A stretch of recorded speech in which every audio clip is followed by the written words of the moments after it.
ሰላም ለማህበረ ቤተ እስራኤል ያለንበት ፓራሻት ተወልዶት ይባላል ከምዕራፍ 25 ቁጥር 19 እስከ 28 እስከ ምዕራፍ 28 ያው እንዳነባለን እና ፓራሻት ተወልዶት ስለአባታችን ስለነ ይስሐቅና ስለነ ሪብቃ ጀምሮ ከዛ በኋላ ያዕቆብና ኤሳው መንትያ የነበሩት የነሱ ሁላ አሁንስ እንደሆነ እንዴት አደርገው እንደተወለዱ ብዙውን ይጠቅሳል ይላል እና ስለነሱ እናስረዳለን በእግዚአብሔር በአምላክ እርዳታ። ከዛን በፊት ግን ለመግቢያ ያህል አሁን እንደተለመደው በጸሎት እንጀምራለን። ነው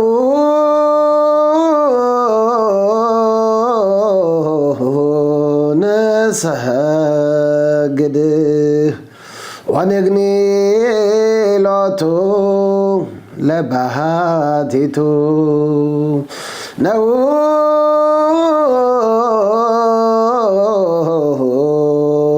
ንሳግድ ነጸልይ ነባርኮን ቀድሶን ዘምር አቢለ ፈጣሪ ሰማይ ወምድር ታቀድም ስግድ ለስባት ለኡላንተ እሰግድ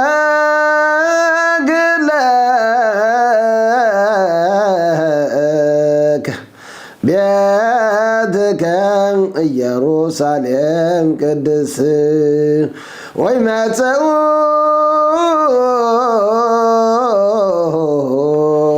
ካህናት ወነቢያት ይሰግዱ ኢየሩሳሌም ወይመጽኡ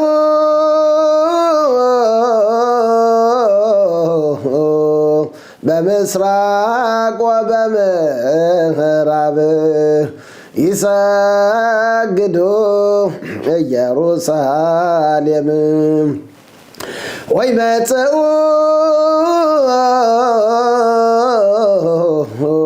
በአርባዕቱ ማዕዘነ ዓለም ይሰግዱ ኢየሩሳሌም ቃለ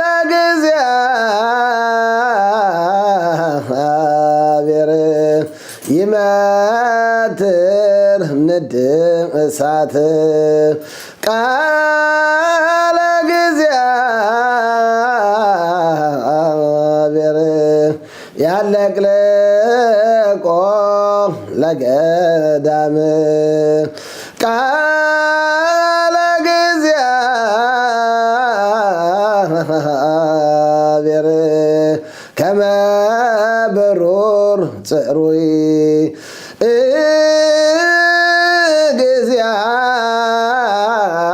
እግዚአብሔር ይባርኮሙ ለሕዝቡ በሰላም እያልን እግዚአብሔር አምላክ በሰላም ሕዝቡን ይባርከው ብለን በዚህ ጨርሰናልና እግዚአብሔር አምላክ ሰላሙን ያምጣልን። ይኸው የስግድ ዓመት በዓልን አልፈን ይችን ጸሎት ነኡን ሰግድ ወደ እግዚአብሔር ወደ አምላክ ለፈጠረነን ለአንዱ አምላክ ለእሱ እንስገድ። በሰሜንም በደቡብም በአራት ማዕዘኑ መጥተው ካህናቶችም ነቢያቶችም ወደ ኢየሩሳሌም ሲሰግዱ ነበር። አሁንስ እንደሆነ እዛው በኢትዮጵያ በነበርንበት ጅንጋ ኢየሩሳሌም ጅንጋ ጀረበኩ አነ ጀረበኩ አሰስኩ ሰናይትከ እያልን እግዚአብሔርን አምላክን በመፈለግ ወደ ኢየሩሳሌም አድርሰነን ወደ ኢየሩሳሌም አሁንስ እንደሆነ ጓጓንን እያልን ይኸው ጀረበኩ አነ ጀረበኩ ጅንጋ ኢየሩሳሌም እያልን የስስቱን የዚህን ሁላ ለአምላካችን ገልጸን እሱ እግዚአብሔር አምላክ ዓለምን ለፈጠረ ሰማይና ምድርን ለዘረጋ እንደዚህ አድርጎ ይኸው ወደ ተቀደሰችው ሀገር አባቶቻችን ጸለቱ ተፈለጉት እንደዚህ አድርገን ደርሰናልና ስሙ የተመሰገነ የተባረከ ይሁንልን። ሕዝቡንም እግዚአብሔር አምላክ ይባርክልን እና እንደዚህ ይላል እለ ተወልዶት ይስሐቅ በን አብርሃም ይሄ ነው የይስሐቅ የአብርሃም ልጅ ትውልድ ይላል። አሁንስ እንደሆነ አብርሃም ወለደ ይስሐቅ በመጀመሪያ አባትየው አብርሃም ይስሐቅን ወለደ ይላል። ከዚህ ላይ ይሄን ኤሌት ወልዶት ይስሐቅ በን አብርሃም በመጀመሪያ ይሄ ነው ትውልደ ይስሐቅ የአብርሃም ልጅ አብርሃምም ይስሐቅን ወለደ። ይሄን ደጋግሞ ሁለት ጊዜ ለምን ይሄን ይላሉ ብለው ከዚህ ሊቃውንቶች ይጠይቃሉ። እና እንደሚሉት ፌዘኛዎች የነበሩ በዛውን ትውልድ ሳራ ብዙውን ዓመት አልወለደችም እና ሳራ አቢሜሌክ ከሄደች ጀምራ እሱ ከወሰዳት በኋላ ይሄ ልጅ ተወለደ በማለት ዝም ብለው ሌላ ወሬ ሲያወሩ ነበር። ፌዘኛዎች ነበሩ እና በዚህ እግዚአብሔር አምላክ ምን አደረገ? ይስሐቅና አብርሃም ሲመሳሰሉ ኮፒ ነበሩ። ይስሐቅን የሚያይ አብርሃም ነው የወለደው ብሎ ይመሰክር ነበር። ስለዚህ ኤሌት ወልዶት ይስሐቅ የይስሐቅ ትውልድ የአብርሃም ልጅ አብርሃም ወለደ ይስሐቅ አብርሃም ይስሐቅን ወለደ እያለ ሁሉም ሲመሰክር ነበር። እግዚአብሔር አምላክ ሁለታቸውን አምሳያቸውን በደንብ አድርጎ ይሄን ስላደረገ ስለዚህ ይሄን ሊቃውንቶች ከዚህ ያስረዳሉ። እና ከዚህ ግን ቀጠል ብሎ ויצחק בן 40 שנה לקחתו את רבקה בת בתואל ארם ይላል מפדן ארם אחות לבן לא לאישה ይላል።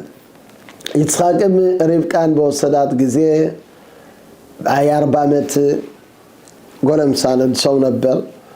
ርብቃን በወሰደ የብቱኤል ልጅ እንደዚህም የላባን እህት እግዚአብሔር አምላክም የይስሐቅን ጸሎት እና እንደዚህም የርብቃን ጸሎት ሰማ ይላል። ከዚህ በጣም የሚያስገርም ነገር አለ።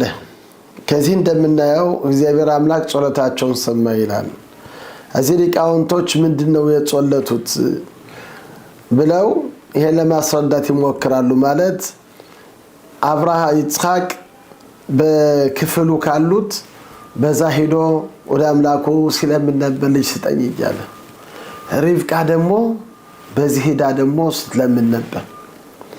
ከዚህ ግን ምን ጸሎታቸው እንደሆነ ማንም ይሄን ነገር አይገልጽም አይልም። ራሺም ትልቅ ሊቃውንት የሆነው የሚለው ምንድነው እያንዳንዱ ልጅ እንዲሰጣቸው ያው መውለድ አልሆነላቸውም 20 ዓመት አለ ልጅ አልባ ነበሩ እና ለአምላካቸው በጣም ሲጸልቱ ነበር። ጸሎቱን ግን ምን እንደሆነ ማንም አይገልጽም። የሚያስገርማችሁ ይሄን ጸሎት ርብቃ የጸለተችው የኛ ህብረተሰብ ይሄን ጸሎት በደንብ አድርጎ ይነገራል።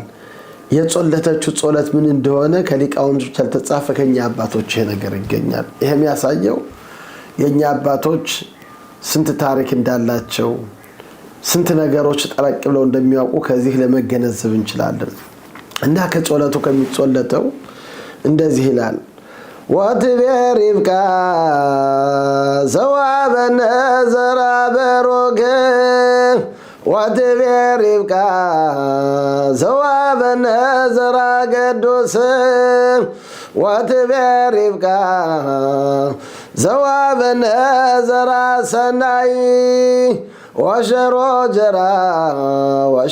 ጀራ ያዕቆብ ጀራ ወሸሮ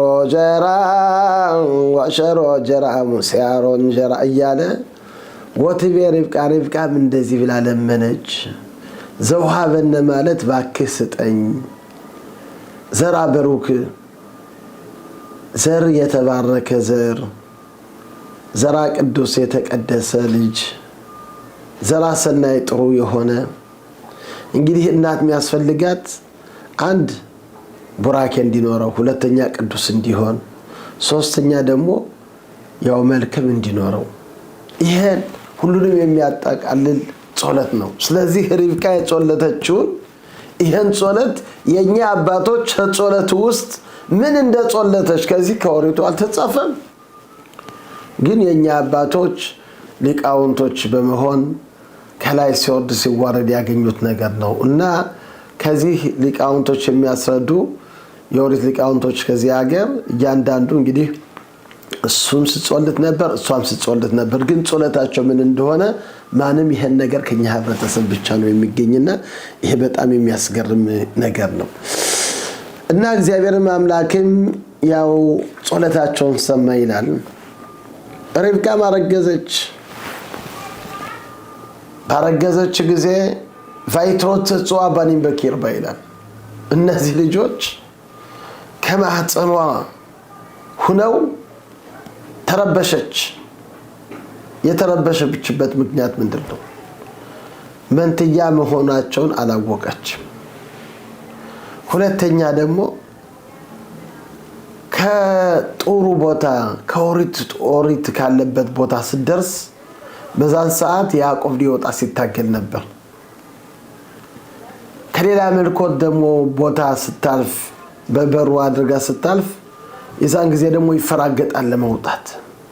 የዛን ጊዜ ግራ ገባት። ይሄ ልጅ አንድ ጊዜ ወደ ተቀደሰው ለመውጣት ይፈልጋል፣ አንድ ጊዜ ደግሞ ሐረከሰው ደግሞ በዚህ ደግሞ ለመውጣት ይላል። እንዴት ያለ ልጅ ነው?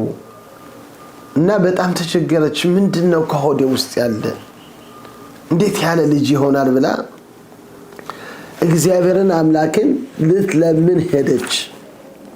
እግዚአብሔርን አምላክን ባቴላክ ሊድሮሽ ታዶና ይላል። አምላክን ልትፈልግና ልትለምን ሄደች። እንግዲህ በዛው ጊዜ እንደሚሉት ሴም የኖህ ልጅ እነሱ እንግዲህ ብዙ አመት ነው የኖሩ። ስለዚህ አብርሃም ሲወለድ የዛን ጊዜ እነ ሴም ነበሩ እና ስለነበሩ እነሱ የኦሪት ሊቃውንቶች ነብይ ናቸው ነበሩ። ነብይ ሴም ነብይ ነው ነበር እና ከሱ ሂዳ ይሄ ምንድነው ከሆዴ ውስጥ ያለ ይሄን ነገር ልረዳው አልቻልኩም። ከሌላ መልኮት ስደርስ ሊወጣ ይላል፣ ከጥሩ ተቀደሰው ሊወጣ ይላል። እንዴት ያለ ግልብጥብጥ ያለ ልጅ ነው? እና ይሄን ነገር ባካችሁ ለምኑ እግዚአብሔር ከአምላክ። አሁን ቫዮሜር አዶናይ ላ እግዚአብሔር አምላክ በነብዩ አድርጎ እንደዚህ አላት፣ ሽኔ ጎይም በቢትነህ። እንግዲህ ሁለት ህዝብ ከሆድሽ ውስጥ አሉ። ወሽኔ ለኦሚ ሚማይኺ ፓረዱ ወለኦሚ ለኦሚ የማት በራቢ አቦት ጻይር ይላል። እንግዲህ ከሆድሽ ያሉ ሁለት ትላልቅ አሕዛብ የሆኑ ህዝብ የሚሆኑ ናቸው። ትልቁ ትንሹን ያገለግላል። እንግዲህ ኤሳው ትልቁ ነው፣ ትንሹ ደግሞ ያዕቆብ ነው። እና ይሄን በሰማች ጊዜ ወፍ ብላ ተነፈሰች። እስካሁን አልገባኝም፣ ለካ ሁለት ልጅ ነው ከውስጥ ያለ ብላ ይሄን ነገር በደንብ አድርጋ ተገነዘበችው። እና ከዚህን ቀጠል ብሎ ፈየማልኡ ያሚያል አለለት ቢነቶሚን በቢትና ያነቀን በደረሰ ጊዜ ሁለት መንትያ እንደሆኑ የታወቀ የመጀመሪያው ሞጣ። ይሄ መጀመሪያው ያው ጸጉሩ ቀላ ያለ ጸጉር በተሞላ ኤሳብ ተብሎ ተጠራ። ከሱ በኋላ ወንድሙ ተከትሎ ተረከዙን ይዞ ወጣ። ከዛ እንግዲህ ከእናታቸው ማህፀን በነበሩ ጊዜ በጣም ትግል ሲያደርጉ ነበር። አሁን ከእናታቸው ማህፀን ደግሞ ሊወጡ ሲሉ ማን መጀመሪያ ይወጣል ብለው ከዛ ትግል ቀጠሙ። ያው የመጀመሪያው እሱ ወጣ። ያዕቆብ ግን አልተቸነፈም። እግሩን ይዞ ወደ ኋላ ስቦሶ ለመውጣት ፈልጎ ነበር። እሱ በክርነቱን ለመውሰድ ይሄን ብሎ ነበር።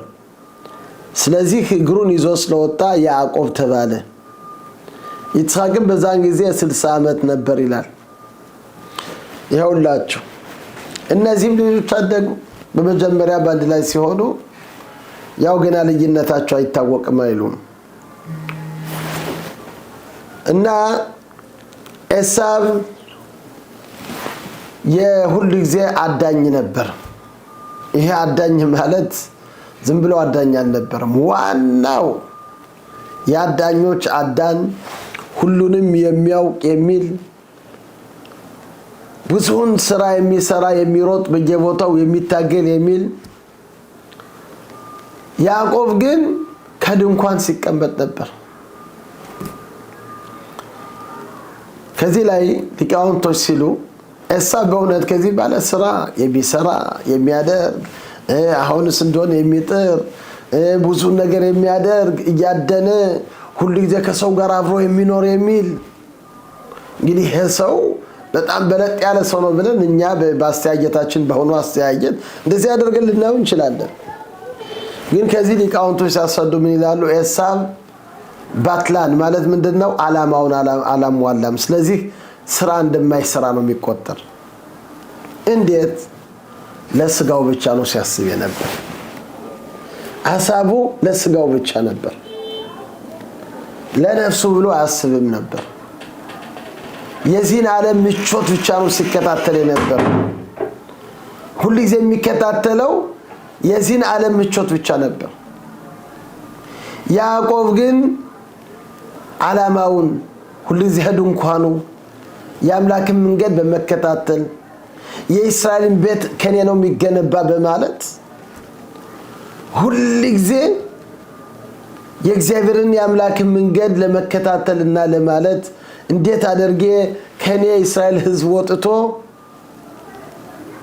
ዋና ሕዝብ እንዲሆን ይሄ ዓላማው የነበር ሁሉ ጊዜ አምላክን መንገድ ሲከታተል ነበር።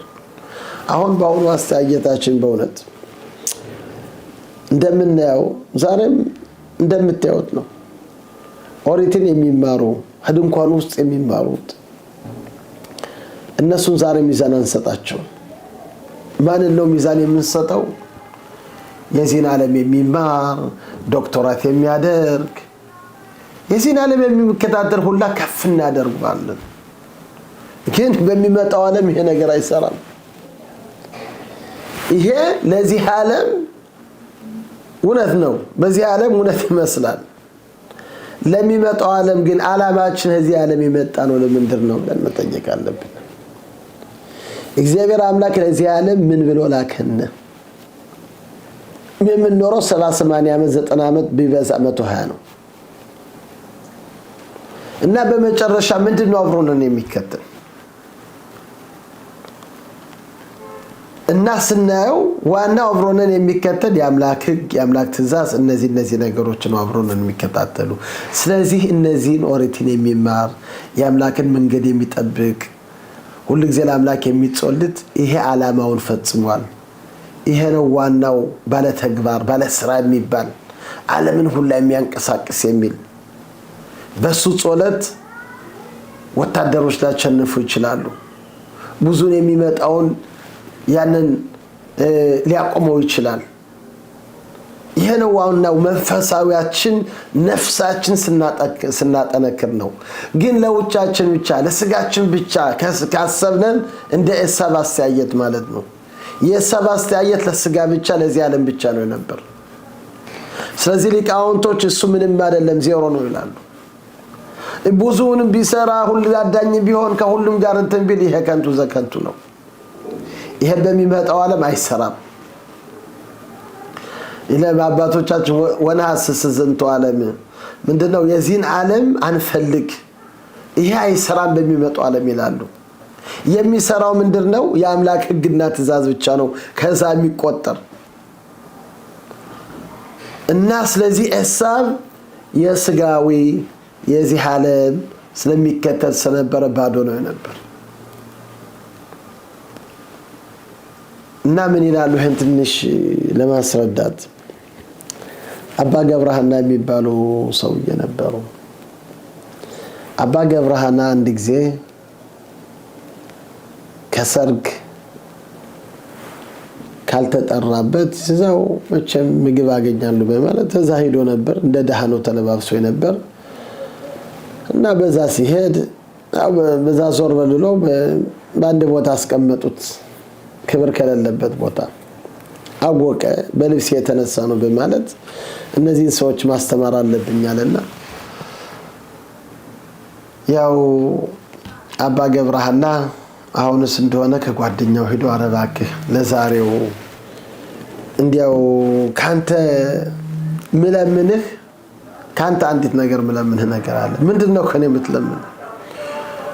እንዲያው ባክህ ልብስህ ለአንድ ቀን እንዲያው ስጠኝ። ሌላ አስፈልገኝም ለአንድ ቀን የሚሆን ይሄን ልብስህን ስጠኝ እና ይሄን ልብስ በጥሩ ሁኔታ በደንብ አድርጌ እመልስልሃለሁ ብሎ ያንን ልብስ ካራባት ጁባ ቦላሌ ጥሩ የሆነ መቼም ኻሊፋ ያንን ተለባብሶ አባ ገብረሃና ያው ቀረበ። አባ ገብረሃና በመጣ ጊዜ ህዛው ቦታ አባ በዚህ ቀመጡ የተከበረ ሰው መጣ ብለው ከዋናው ከመቀመጫው ከሚከበረው ሰው ከዛ አስቀመጡት። አሁን ያንን ምግቡን እየወሰደ ኪሱ ማግባት ምግቡን እየወሰደ ኪሱ ማግባት አባ ገብረሃና ቤት አባ መቼም አላወቁትም። አንተ ሰው እያሉት አቤት እንዴት ነው ይሄን አሁን ወጡን እየወሰድክ ከኪስ የምታገባው አብደሃል? አላላበድኩም። ታዲያ ማን ነው ያበደ? እናንተ እንዴት አድርገን ጥሩ መጣችሁ። ቅድም እኮ መጥቼ ነበርኩ። ቅድም ብመጣ እኔን አላከበራችሁኝም። ቆራጣ ልብስ ለብሼ ስለነበርኩ በዛ አርጋችሁ ሸጉጣችሁ በዛ አስቀምጣችሁ። አሁን ግን የክብር ልብስ ለባብሽ ብመጣ ክብር ሰጣችሁኝ። ያከበራችሁ ልብሱን ነው የሚገባው፣ ምግቡ ለልብሱ ነው። እኔን አላከበራችሁኝም። አስተማራቸው። ይሄ ምሳሌው ማለት ምንድነው? እኛ ደግሞ በዚህ ዓለም የምናበለው ስጋችን ለልብሳችን ብቻ ነው የምናስብ። ለነፍሳችን አናስብም። ለልብሳችን ማብላት ማጠጣት ይሄ እብድ ማለት ነው። አሁን ደግሞ እንደምናየው ኤሳብ የዚህን ዓለም ስለሚከታተል እንደ ባዶ ነው። የዚህን ዓለም ብቻ ነው። ግን ያዕቆብ ተቀምጦ ከድንኳኑ ሁልጊዜ አምላክን መንገድ የሚከታተል የሚል የአምላክን ጭምተኛ የሆነ የእግዚአብሔርን የአምላክን ሕግ የሚጠብቅ ትምህርቱን እየተማረ የአምላክን መንገድ ለማወቅ ፈልጋለሁ እያለ ይህን ነው ሲታገል ነበር። ቫያብ ይስሐቅ ይላል። ይስሐቅ ግን ኤሳብን ወደደው። ለምንድን ነው? ሁልጊዜ እያዳነ ስለሚሰጠው ስለነበረ ነው። ስለዚህ በእውነት እንዴት እንደ አባታችን ይስሐቅ ነብይ የሆነ እንዴት ኃጢአተኛ የሆነው ይሄን ልጁ እንዴት አድርጎ ወደደው። እናቱ ግን ያዕቆብን ስትወድ ነበር እና የሁኔታ እንዴት ነው ብለው ከዚህ የኦሪት ሊቃውንቶች ይጠይቃሉ። አንዳንዶች እንደሚሉት በእውነት ይስሐቅ ሲወደው የነበር መንገዱን አውቋል። ግን ወደ ጥሩ ነገር ለመመለስ እየወደደ ምክር ለመስጠት ወደ እኔ መንገድ ቢገባ እያለ ሲያቀርበው ነበር። ሁለተኛ ደግሞ እግዚአብሔር ከአምላክ እንግዲህ የእስራኤል ሕዝብ መንገዱን ለቋል ብሎ በሚከስ ጊዜ አምላክ ይስሐቅ የመለሰው መልስ ምንድነው? ልጅ ነበረኝ፣ ያነ ልጅም ኃጢአተኛ ቢሆን ወድጄዋለሁ እና ደግሞ አንተም እስራኤልን ቢያጠፉ ውደዳቸው ብሎ ይሄን መልስ ብቻ የሰጠ ይስሐቅ ነው። ስለዚህ ይስሐቅ ኤሳብን ሲወድ ነበር፣ ግን ሪብቃ ያዕቆብን ስትወድ ነበር። እንግዲህ ይስሐቅ የዋህ ነው የነበረው፣ የሚያጨረብረውን አያውቅም ነበር። ሪብቃ ግን ወንድሟም ዋና ኃጢአተኛ ነው፣ አባቷም እነዚህ ሁላ ወደ ሌላ መልኩት የሚያመልኩ ናቸው ነበሩ፣ አጭበርባሪዎች የነበሩ ስለነበሩ እና በዛ አጭበርባሪ የሆነው ወዲያው ስታውቀው ነበር። አብራ ነው ያደገች። ስለዚህ እሷ ይሄን ነገር ወዲያው አወቀች። ሁለተኛ ደግሞ ቅድም እንዳልነው ከሆዷ ትንሹ ያው በትንቢት እንደተቀበለችው ትልቁ ትንሹን ያገለግላል ተብላ ተነግራለች። ስለዚህ ይሄን ነገር ከልቧ ገብታለች እና አባታችን ያዕቆብ ምስር ቀይ ምስር አዘጋጀ ይላል። ኤሳብ ደክሞት መጣ ይላል። እንደሚያስረዱት በዛውን ቀን አብርሃም ሞቶ ነበር። አብርሃም መሞት የነበረበት እንደሚሉት በ180 ዓመት ነበር። በ175 ዓመት የሞተው ለምንድን ነው? እግዚአብሔር አምላክ አንተ በሰላም ትቀበራለህ ትውልድ ሁላ ወደ ሌላ ክፉ መንገድ ሳይወጣ አንተ በሰላም ትቀበራለህ ስላለ ይሄን ቃል አምላክ ስለገባለት ኤሳው በዛው ቀን 3 ከባድ ኃጢያተኛዎች ነገሮች አድርጎ ሰው ገሎ የሆነች ባለ አሁንስ እንደሆነ የታጨችውን የሷን ደፈራት ብዙ ነገሮች ሊቃውንቶች የሚሉት እነዚህን ከባድ የሆኑ ኃጢያቶች ስላደረገ በዛ የተነሳ እነዚህን ከባድ ኃጢያቶች ስላደረገ እነዚህን ሁላ ከማድረጉ በፊት እግዚአብሔር አምላክ አስቀድሞ አብርሃምን ወሰደው ይሄን ሁላ ሲያይ እና ያንን ከስራው ይሄን ሁላ ኃጢያት ካደረገ በኋላ ይሄን ሁላ ከባድ ስራ ካደረገ በኋላ ደክሞት መጣ ይላል። በዛን ጊዜ ያው ለሐዘንተኛዎች የሚሰጥ ክብብ የሆነ ምግብ ነው እንደ እንቁላል እንደ ምስር የሆነ ይህ ዓለም አላፊ ነው ይህ ዓለም ይዞራል ብሎ ይሄን ለማስተማር ለማለት ነው።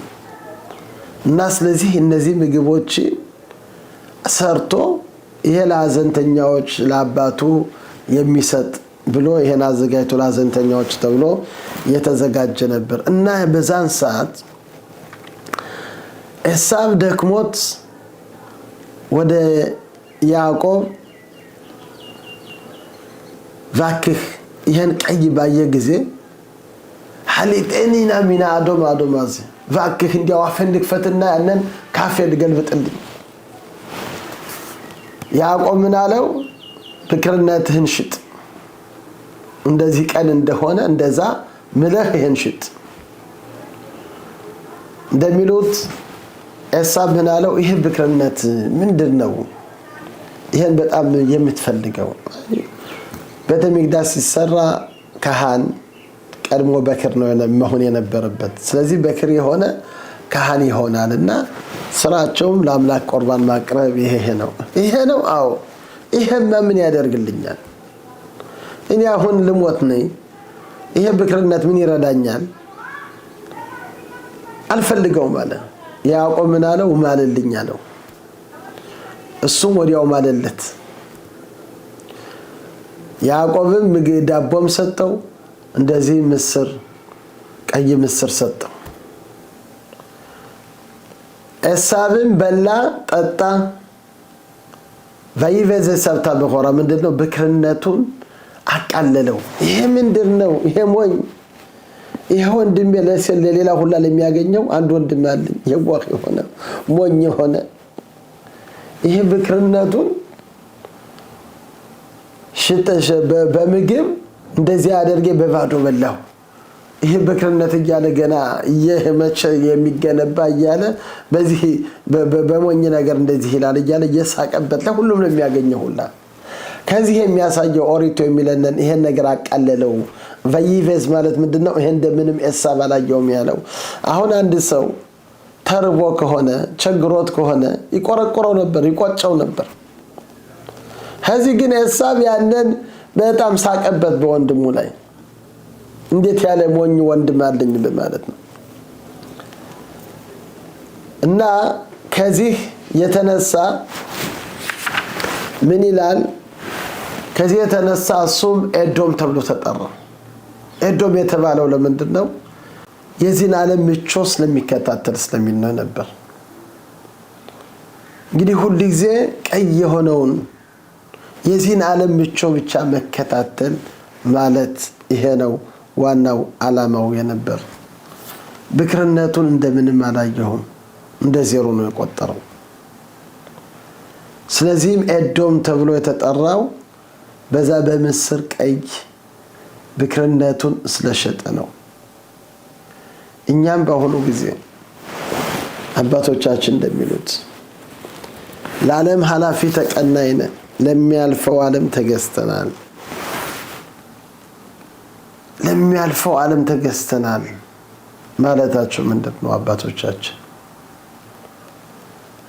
እንደምታዩት የዚህን ዓለም በንስር ቀይ በንስር በዚህ በደስ በሚለው ጾለትን እንቀይራለን፣ ኦሪትን እንቀይራለን።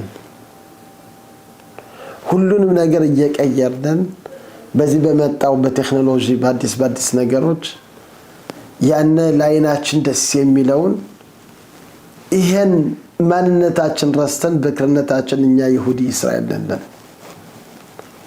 ይሄን ትተን ሌላውን ነገር ነው የምንከታተል የምን ዋናው ትልቁ ነገር መከታተል ያለብን የእግዚአብሔርን ያምላክን መንገድ ነው።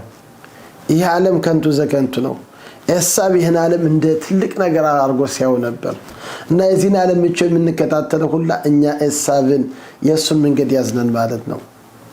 ለነፍሳችን ግን ለማንነታችን ካሰብነን ያው ያዕቆብን መንገድ ያዝነን ማለት ነው። ትንሽ ይሄን ለማስረዳት እንደሚሉት አባ መሎክሴው ነፍሱን ይማረው አባ በየነ ደሞዜ በጣም የተቀደሱ ሰው የነበሩ በልጅነቴ ያው ከወለቃ አውቃቸዋለሁ። እዚህ ሀገርም አባቴ ጋር በስማይ ነፍሱን ይማረው መምህር ሞሬ ወይም ራቢያኢር ባንድ ላይ ከወለቃ ከዛው መጥቶ የዕብራይስጥን ትምህርት ተማር ተብሎ የዕብራይስጥን ትምህርት በአንድ ሳምንት በሁለት ሳምንት ተማረው። ይሄ ምንድነው? ራሱ የተቀደሰ ሁሉ ጊዜ ኦሪትን ስለሚከታተል ስለሚል ወዲያው ነው የያዘው። ሲያነብ ሲል በጣም ግሩም ነበር፣ ሲተረጉመው ግሩም ነበር። ግን ዋናው ዓላማው ለነግራችሁ የፈለኩ አንድ እዚህ የሚጾለት ከኛ ጋር አለ የተቀደሰ ሰውዬ ነው። ቀደም ሲል ግን ከዚህ የጾለት ቤቱ አይመጣም ነበር። እናቱ በጣም የተቀደሰች የተባረከች የአምላክን መንገድ የምትጠብቅ የምትል በጣም ሰጋጅ ጾመኛ በአባ በየነ ሁሉ ጊዜ አትለይም ነበር። አንድ ጊዜ ልጇ ጋር ባድ ላይ ትመጣለች ዕቃ ይዛ። አሁን በዛን ሰዓት እሱን ባየው ጊዜ አንተ አለው። አቤት። ማን ነህ? ክርስቲያን ነህ ይሁዲ ነህ ብሎ ጠየቀው። እናቱ ደነገጠች። የኔ ልጅ ነው ስጋውን እንኳን አልጠየቅኩም። በዝምድናማ ለኔም ይዘመደኛል፣ ግን እኔ የምጠይቀው ይሁዲ ነህ ክርስቲያን ነህ ያልኩት ይሁዲ ማለት ዝም ብሎ አይደለም። እሱ ይሁዲ ነው ያለ። ይሁዲ ነህ ካልክ እሺ ምን ታደርጋለህ? ወደ ጸሎት ትመጣለህ? አልመጣም። የኦሪት ትምህርት ትማራለህ? አልማርም። እና በምንድነው ይሁዲነትህ ብሎ እንደዚህ አድርጎ ጠየቀው። ይሄን በሰማው ጊዜ በጣም ተገረምኩ። ይሄው አባ መሎክሴው በሰማይ ነፍሱን ይማረው አባ በየነ ደሞዜ ሁሉ ጊዜ አስተያየታቸው የነበር ምንድነው? ዋናው ነፍስን ነው ሲያዩ የነበር። ሰውን ሲያዩ ሰውን የለበሰውን አይደለም የሚያዩ፣ በነፍሱ ነው የሚገምቱት። እቺ ነፍስ ሕግ ትጠብቃለች፣ ኦሪትን ትከታተላለች። ይሄን ካደረገች ዓላማውን ፈጸመች ማለት ነው። ይሄን ካላደረገች ግን በትውዳዞት ብቻ ይሁዲ መባል አይደለም፣ በስራ ላይ በተግባር ላይ ነው። ስለዚህ አባታችን ያዕቆብ መንገድ የሩጫ ዓለም መሮጥ አይደለም፣ መስተቀዳደም ብቻ አይደለም፣ የዚህን ዓለም መከታተል አይደለም፣ የአምላክን መንገድ በመከታተል ነው። ከድንኳኑ ተቀምጦ ሁሉ ጊዜ የአምላክን መንገድ ሲከታተል ነበር። በያዕቆብ ኢሽታም ዮሴፍ ወሃሊም ያዕቆብ ጭምት የሆነ ከድንኳን የሚቀመጥ ሁሉ ጊዜ አምላክን መንገድ የሚከታተል ነው ነበር። ስለዚህ ይሄ ነው ይሁዲ ማለት፣ እስራኤል ማለት ይሄ ነው ዋናው ትልቁ ነገራችን። እና ይሄን የምናየው ይሄ በጣም የሚያስገርም ነገር ነው። ለሁላችንም ትልቅ ትምህርት ከዚህ መማር እንችላለን። እና ከዚህ ቀጠል ብሎ ብዙን አለ ግን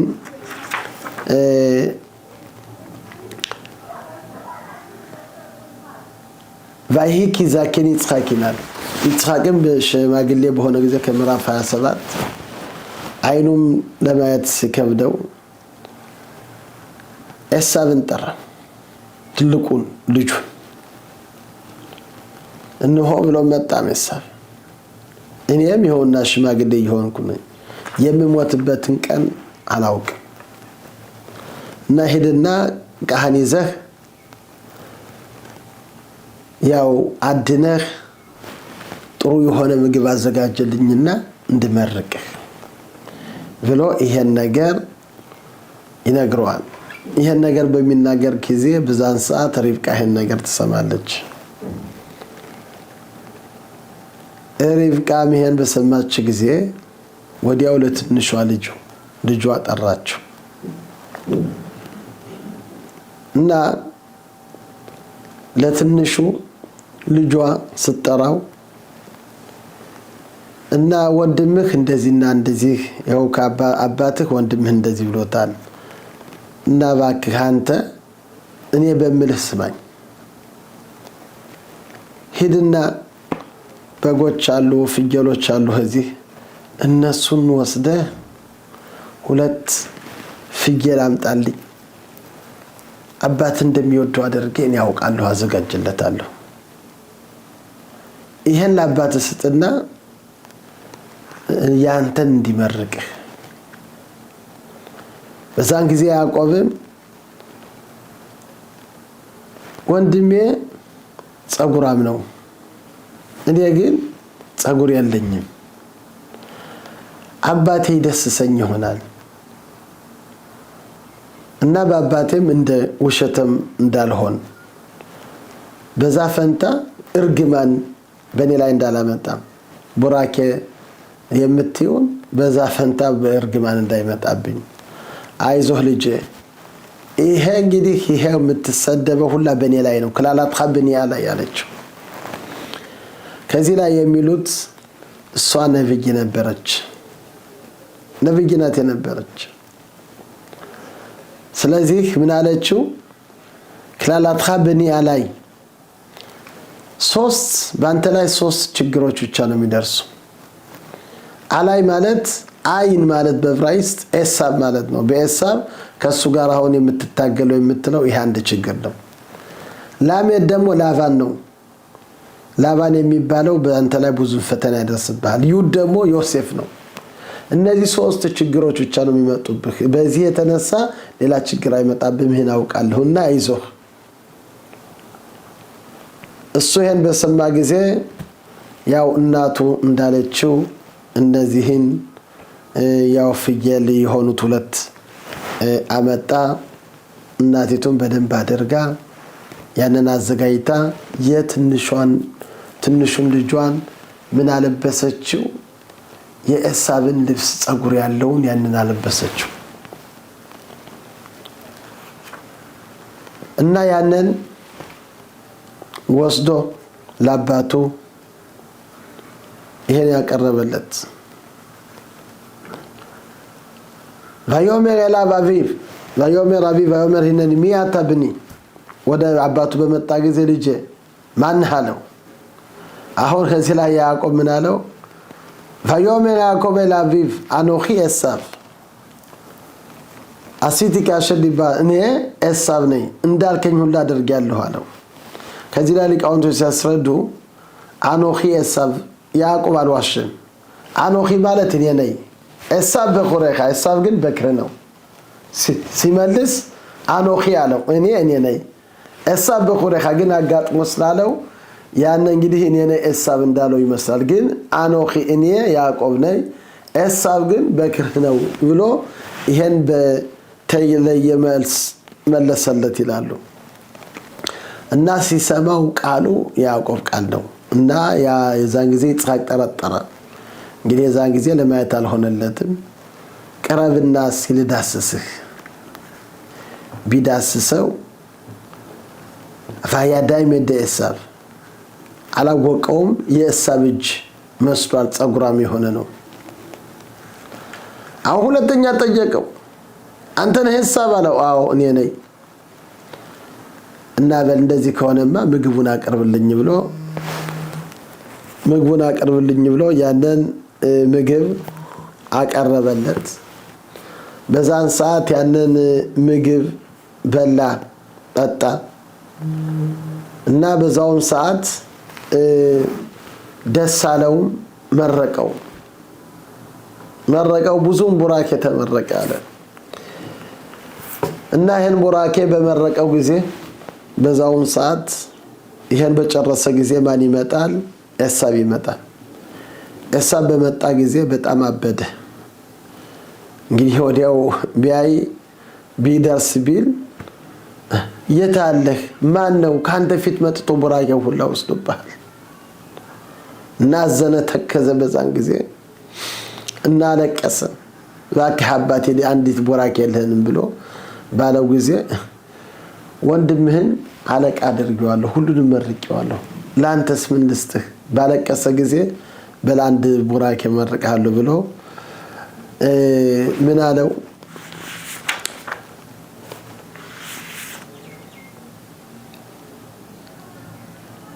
አብራኻ ኻቲ ለኻፊ በርኸኒ ጋማኒ ወያን ይጽኻጋይ ወመራቢ ነም ሰምና አረት ነታቲሎ እና ባል ኸርበኻት ይይሏል። ምንድነው?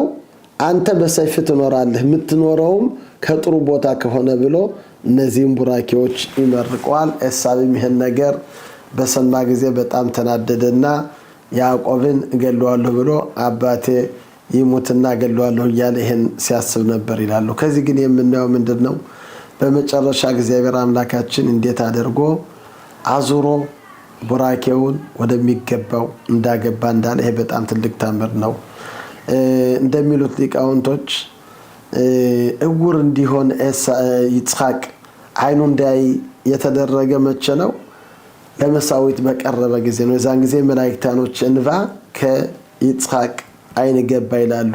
ሊታረድ ሲል ያነ እውር አደረገው። እግዚአብሔር አምላክ እውር ወይም አይነ ስውር እንዲሆን ያደረገው ለምንድን ነው?